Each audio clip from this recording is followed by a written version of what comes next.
So for those of you that are watching the recording, what we did is we had a couple of big bags of candy and we split them up by colors of the wrapper. So some of them, the wrappers were dark brown and some of them were other colors, and then by whether the candy had nuts in it or not. So we had things like peanut M&Ms that had nuts, but the wrappers for those are yellow. So that went into one category, and things like Snickers that has a dark brown wrapper and has nuts. So that went into another category. So here's what we got overall for the people that are here and counted up the candies that they had. And what we're going to do is look at some things to do with probabilities using some of these numbers. And people that are here can eat the candy while we're doing this if they want to. It's a good reason to come to class. So what we're trying to do with this is talk about probability. But first of all, let's say that we took all of the candy that we had and we just selected one piece at random from the entire assortment of candy that we had before anybody ate any. So if we just picked out one piece at random, we can think about the different possible outcomes. So we could either put this in terms of the name of the candy, like Twix or peanut M&Ms or whatever, or we could think about the color of the wrapper and whether it has nuts or not, the things that we looked at when we were counting them. So the different possible outcomes we could have, if it has nuts and the wrapper is dark brown, that would be one possible outcome. Or if it has nuts and the wrapper is another color. So really we're just looking at those 4 different spots in the table and writing down how we would describe those 4 different possibilities. So then we could have ones with no nuts and a dark brown wrapper, or we could have no nuts and another color. So if we think about it this way, there are really 4 possible outcomes. When we're doing probabilities, it matters a lot whether all of our outcomes are equally likely or not. So what do you think about this? Do you think each one of those 4 outcomes is equally likely? Okay, why not? Yeah, because we got different numbers. They didn't all have equal numbers of candies. So the ones that were dark brown and had nuts, which would be the Snickers, had the most. And the ones with no nuts and another color, that was the Twix ones, were the least. The outcomes aren't equally likely because we don't have the same numbers of each kind.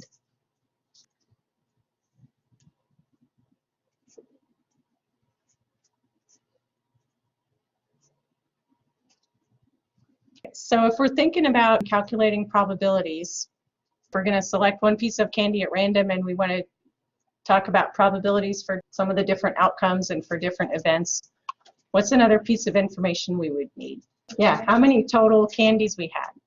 We would need to know that so that we'd have something to divide by. Whenever you do a probability, on the top you have the number of how many of that kind are there, or the number of possible ways that that event can happen, but you have to divide it by the total that's in your sample space. In this case, how many candies there are.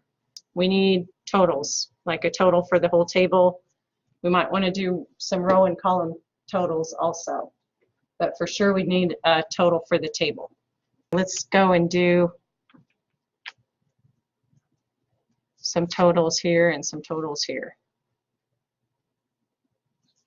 The total that have nuts would be 72.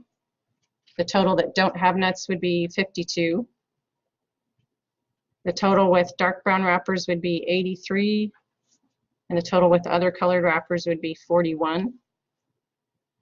And so our grand total for the entire table would be 124. So that if we took all the candies and put them in a big bowl, we would have had 124 candies altogether. One of the kind of confusing things with probabilities is all the different notation. For this, we use a capital P to mean probability. So if we're talking about the probability of something, we'll have P and then parentheses, and then in the parentheses we either describe the event that we're talking about, or we have a letter that stands for the event. So we're going to call event A that the candy that we choose has a dark brown wrapper, and event B is that the candy we choose has nuts. Let's find P of A. or the probability of A.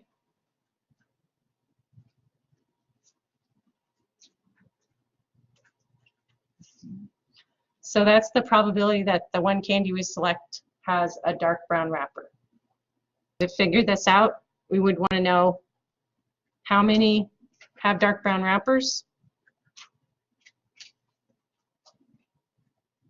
So we're going to do that on the top, and we're going to divide that just by the total number of candies that we had.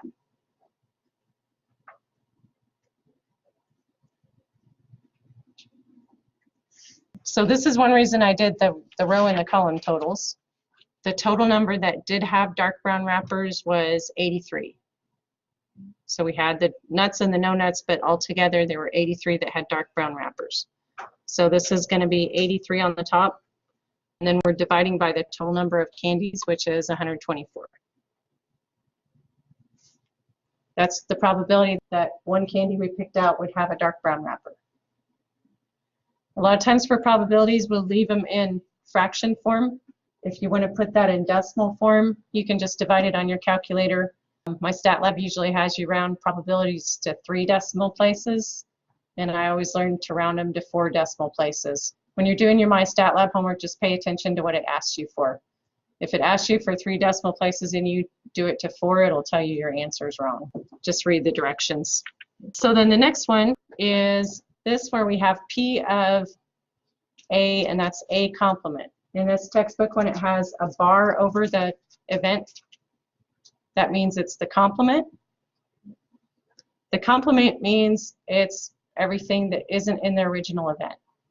So if our event A was that it does have a dark brown wrapper, the complement would be the opposite of that, that our candy does not have a dark brown wrapper.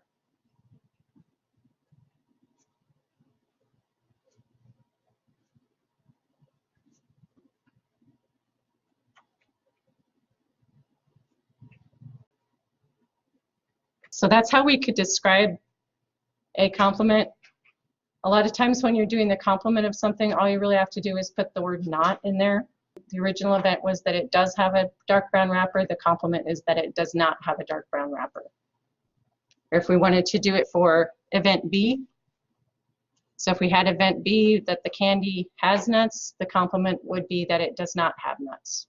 To find the probability of our complement, we could either find it directly by looking at our table and seeing how many had the other colored wrappers, which was 41.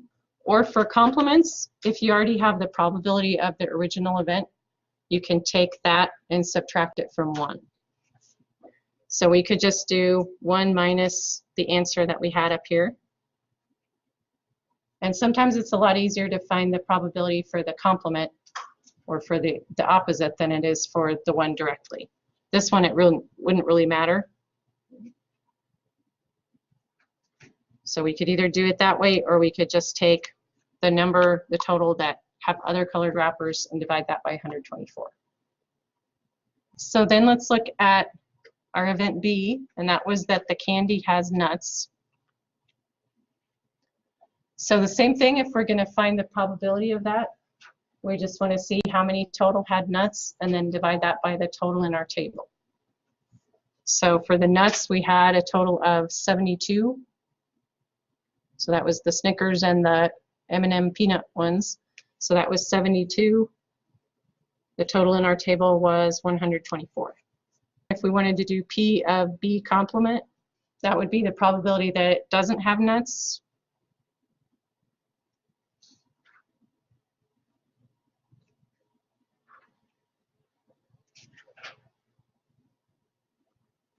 That could just be 1 minus this. Or we could get it directly from our table. The ones that didn't have nuts, there were 52. So both ways it would give you the same answer. If you have a table like this, or if you can fill out a table like this, then it's actually pretty easy to find the probability of 2 things together. So if we're saying the probability of A and B, that means we're taking these 2 events and saying they both have to happen at the same time. Probability that it has a dark brown wrapper and it has nuts.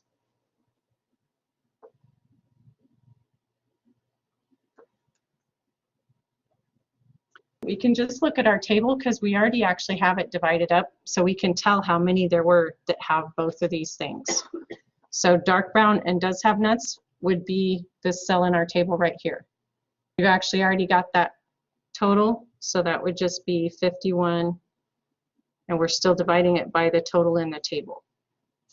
So for this, if you have the table, all you're looking for, if you have an and, is just do the intersection of the row and the column in the table that have those two conditions. So like this one, we're just doing the intersection of this column and this row, and that turns out to be that one cell right there. That's how many candies there are that have those two conditions, and then we're just dividing it by the total. This one, the difference is that it has an or instead of an and.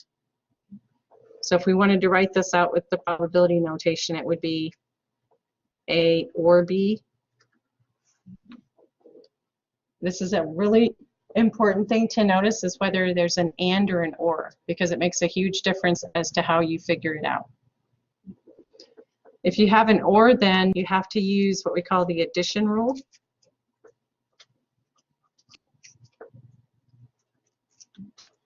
And there are two ways to think about this. So here's in the notes where it talks about the actual addition rule. We could use this one because we've actually figured out all three of those things already. So if we're trying to find the probability of A or B, we could take the probability of A that we figured out in number 1, plus the probability of B that we figured out in number 3, and subtract the probability of A and B that we figured out in number 4. Just like it has in the rule.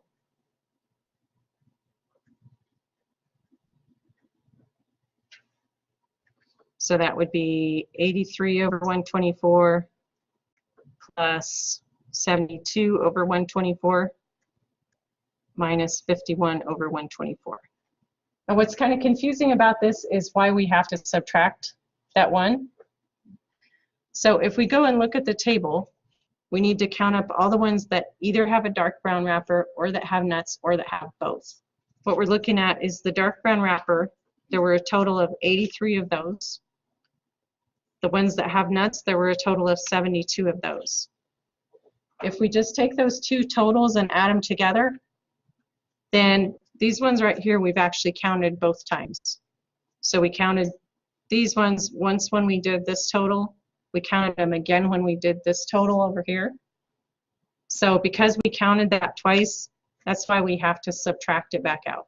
That way we're only counting that once. So that means we've counted it already once when we did this, and then if we subtract it out after we add this one, then we've only counted it once.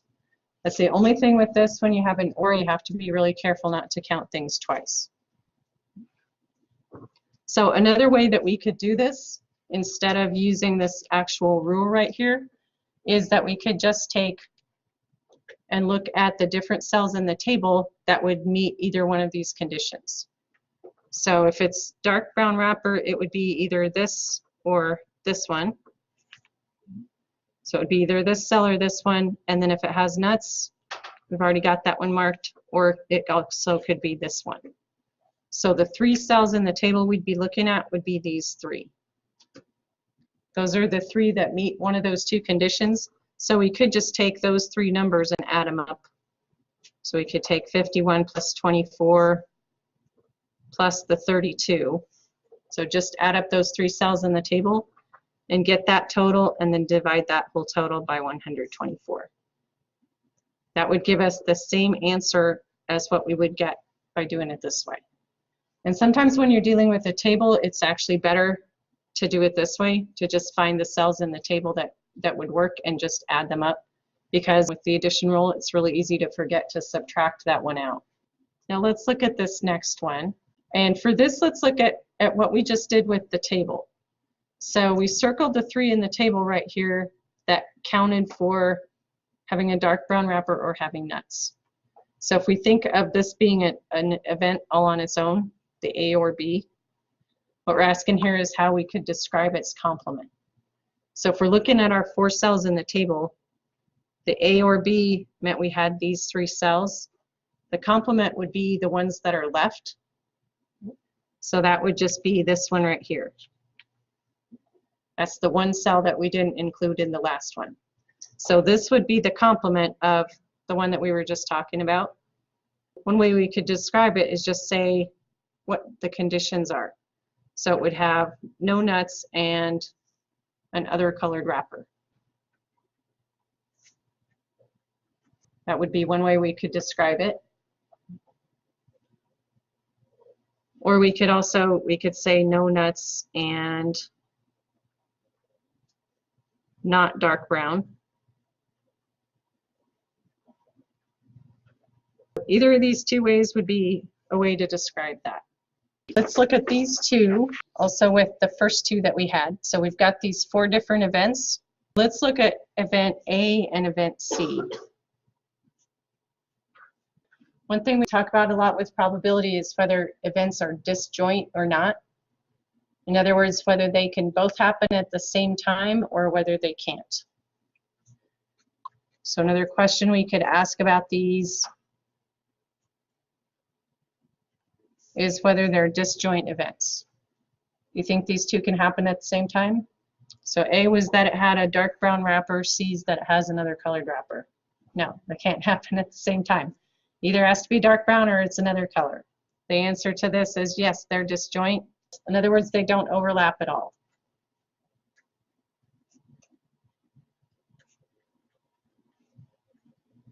So one way you can think about this is if you draw a little diagram, like a Venn diagram with the circles for the different colored wrappers. We'd have the dark brown ones over here, and we'd have the other colored ones over here. There's no overlap between those two circles. So there's nothing that's in both of them. And even if you look at it with the table that we made, those are 2 different columns. If they're 2 different columns or if they were in 2 different rows, then they wouldn't have anything in common. How about event A and event D? You think those ones would be disjoint? Yeah, because this one is saying it has nuts and another colored wrapper. So in other words, it can't have a dark brown wrapper. Because of the and here, that means it has to have both of these 2 conditions at the same time. So this one in our table, it would be just this 21 right here. And event A in the table was this column over here. So since the 2 things are in completely different columns, that means that they're disjoint.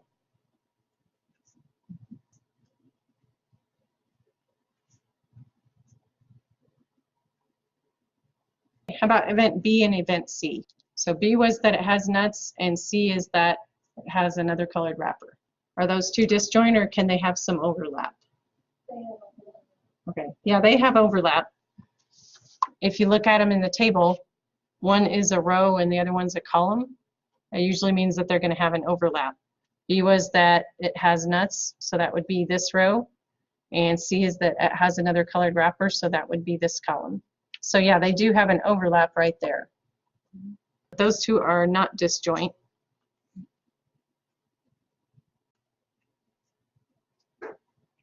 If we drew it as a Venn diagram, we'd have the 2 circles overlapping like that. So this could be our event B, that it has nuts.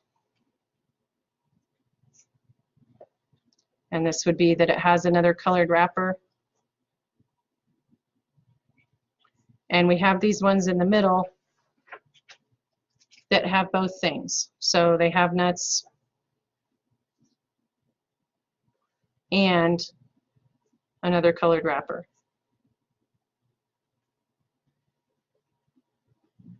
One of the reasons for figuring out whether things are disjoint or not, it makes a difference if we're doing a probability where we have to use the addition rule. If we were trying to do the probability of A and C, that would mean the probability that both of them happen at the same time. But we decided that they were disjoint, so they don't have any overlap. That means the probability of them both happening at the same time is 0.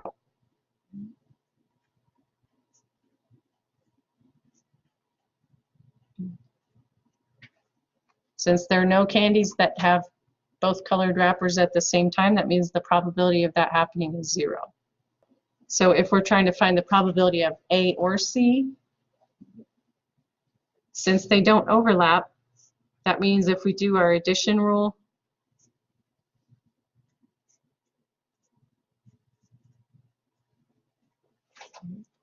that means this part is 0 since there's no overlap. So we don't have to worry about that. And actually for this one, the probability of A was 83 over 124. The probability of C would be 41 over 124. That's 0. And actually if we add these two together, we end up with 1.